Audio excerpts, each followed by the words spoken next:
Okay, so this is going to be probably posted way later.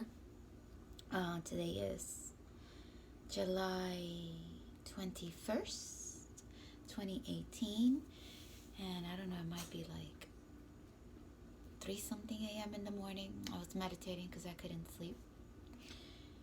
And I have just posted on Instagram if you ever look back on that, which is Dih-Anah Marie, Dih-Anah with DIH-ANAH Marie. I had posted on today that about betrayal, and what happens when an angel's lied to, and how all these karmic cycles are repeated. But you know what? It's okay. Um,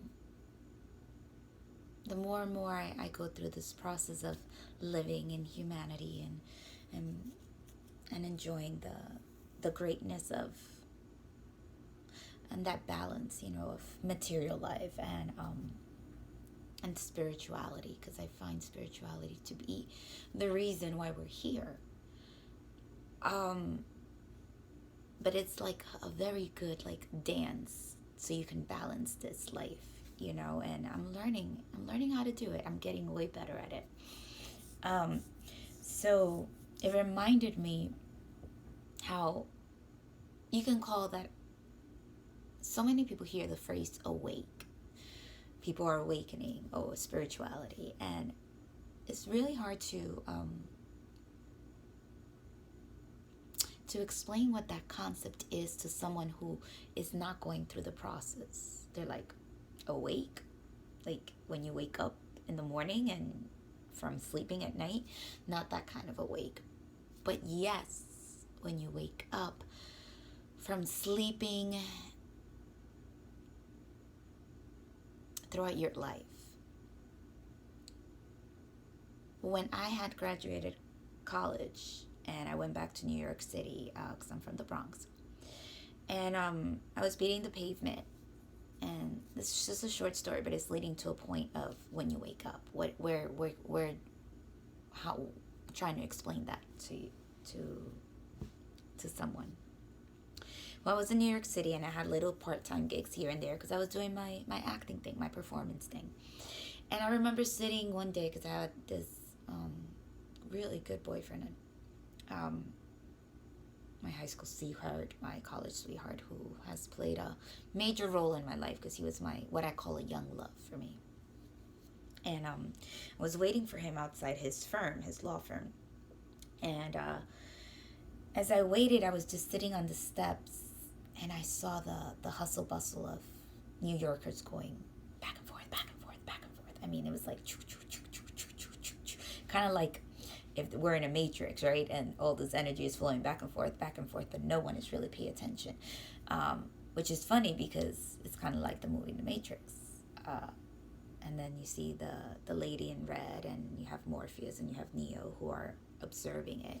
Well, I was standing on this, sitting by the steps of this huge, tall scraper. I can't pronounce words right, Spanglish. And that's what I say. And I just noticed how everyone's eyes looked like a zombie. I remember even writing that in my journal. I always carry a journal. I've been writing in my journals forever. And it really looked like no one was living. They were, I call this now programmed, but back then I called it like, they looked like asleep, like zombies just going to a destination, but not really experiencing that moment. And that's what I mean about when you're awake. So in this path of spirituality where you are truly trying to balance the material, gain the material, have a good life, and still feel awake on a 24/7, that shit is hard. It takes constant practice, discipline. But I hear this about people being disciplined to lose weight. Ooh, I'm gonna do these burpees. Ooh, I'm gonna change my diet. I'm gonna eat 4 times a day because that's how my metabolism is gonna. I have nothing against all that. I think being disciplined in anything in life even if it's just to be more materialistic, like, oh, it's all about how good I look, fine. It will bring you to a certain type of awakeness, a lot of type of success, because people who are definitely physically involved with their bodies end up creating a discipline that will lead to a lot of financial abundance. What's always missing that I've been observing us humans trying to step out of it through spirituality, when I observe, is that spirituality. They may have all this abundance, but then I look at their eyes and they're still not happy. They're still feeling like there's more, and that more is going inside, seeking God inside within. I mean, that's why I see so many beautiful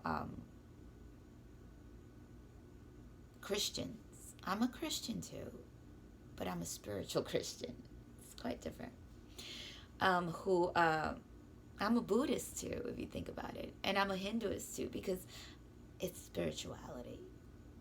My background, of course, is on a Christian Catholic basis. And what's missing in those who are just calling themselves one denomination is reaching God on their own. But what I do know is that they're able to reach God and this connection to and their empowerment once they go to church and they get, let's call it, recharge their own batteries, because there's a preacher. Now this preacher, however, and I've listened to many preachers on YouTube and gone to see preachers. Now these preachers, however, they're truly connected to universe and God. Now they can channel it, which is why their message is super strong, because they give that channel, they give that message, they give that energy to their followers, and which is why those who are just followers can get their recharge on when they go to their, to their mass, to their church, to their ashram, unless, and here's the key, unless you actively seek on your own and practice what's being preached outside of the mass, outside of the ashram. Because I went to an ashram for 12 days. I meditated for 10 hours in silence. Most of the 10 hours, I have to admit. There was a few days where I slept a little bit in and I didn't get up exactly at 4. Or I left a little early because my body was aching from sitting down for hours. But for most of it, 10 hours a day. Had I not continued this practice, and right now, on today, I am in 1 year, 335 consecutively for the most part. There have been moments where I don't meditate, especially the very first year when I was going through emotional heartbreak, and that's another story. Just note that in 2017 I met what some might say is twin flame or a false twin, yet to be seen, but some of you may understand that concept, and we'll leave it for another one. For today's concept is that balance between the spirituality attainment, the material attainment, the delicate balance that it's like a dance in this lifetime. Because if it's not balanced, and again, those who are very disciplined with their bodies are usually very successful and abundant and happier than those who are just successful and abundant and don't take care of their bodies. But the last element is spirituality. And how to achieve that? It has to be ignited from within. Something in life has to happen to you, usually through a karmic situation where you're like, what the? And what's a karmic situation? I can go hours on that, so I won't for today. I'm trying to make this not too long. But I wanted to share something to spark the curiosity about what does she mean by those people that really work on themselves with self-discipline and have, changed their bodies outside, because it's the outside. Here's the key word for those who understand codes. It's the outside. Do have abundance in this material lifetime because they've been able to change their program, create a new code of discipline, which they can then apply to fulfilling other material gains. The body is a material gain. If you're able to change your code in a discipline to shift your body from looking from A to Z, a complete shift, you're able to now use that same kind of energy, transmute it to become materialistic abundant.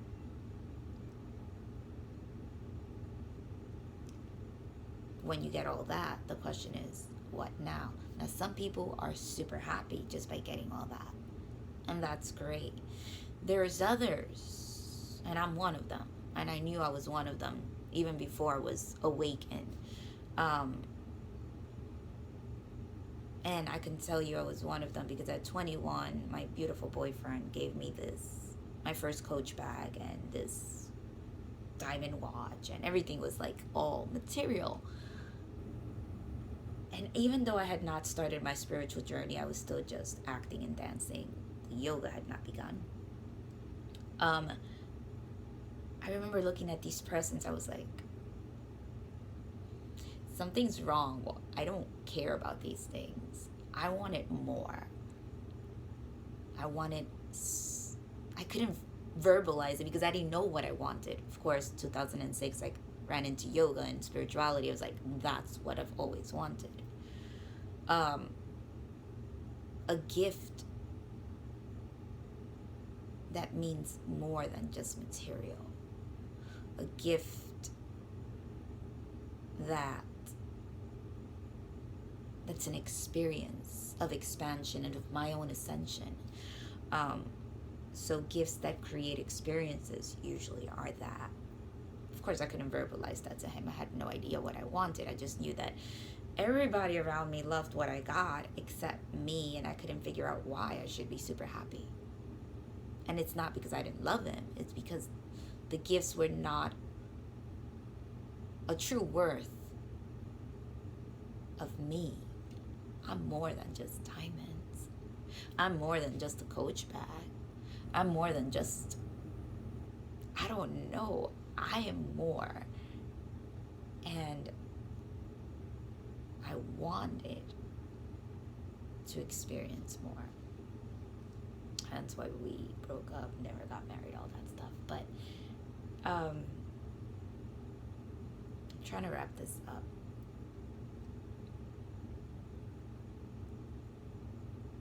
I would love to help those who are searching for more. I've dedicated my life to find spirituality, and I have a good understanding of the basics, how to start the path, how to find that balance. And of course, now that I feel really good, at least in my discipline of how to reconnect to that spirituality within me, and that releasing the attachment of the ego, which tell me that's a fucking trip. And then being able to give myself love, nourishment when I need it, and then have compassion for the others' actions, especially when they betray you or they disappoint you, or you're just like, or you just see the best in them and they don't yet see their best in themselves. So that's like hurtful in so many ways, because you're like, I want to help you, but I can't because it's your process, and it hurts me to see you that way. And if you fall in love with someone who's in not your vibration, oh, that's the burn. It feels always really bad, because you're like, I fell in love, but you're not in, you don't even understand what you're doing, but I can see it. That part hurts. Bring brings me why I'm recording this on July 21st, 2018. Because I got burned again. I gave love. And it was as short as it was. I gave love. But I can't fix another. That's their job. I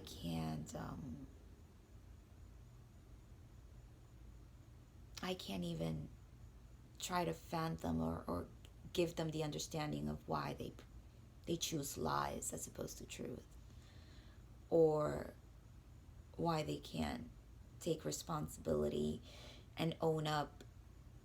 No matter how, it's life, it's a process. How they can't face the situation. They prefer to be ghosts and ignore. Everyone has their timing. But I've learned to handle these moments better. And I may not be there now, but because I'm truly grounded, and I have a good discipline to get myself regrounded when I'm feeling off balance in that equilibrium dance. I know my financial abundance is in the moment. It's in the midst of changing and shifting. I can feel it, even though I can't see it. I can feel it. And because of that is why I start to record now and post later. For those of you who want some guidance on this path of self-sovereignty, divine attainment, and I call it divine because when you start to connect to this, call it light within you, and this light which is given to you by a graceful connection to God, source, energy, universe, whatever you want to call it, there is so much empowerment behind this, and peace, and just a knowing that things are going to be more than just okay.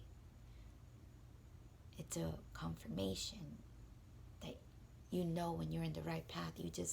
You're guided by this inner peaceful knowing. And that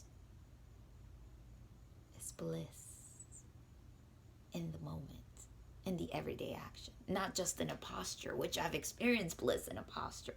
I've experienced bliss after a great yoga class. I've experienced bliss after a great dance routine and dance choreography once when I was back dancing. I've experienced bliss when I've had amazing performances and standing ovations.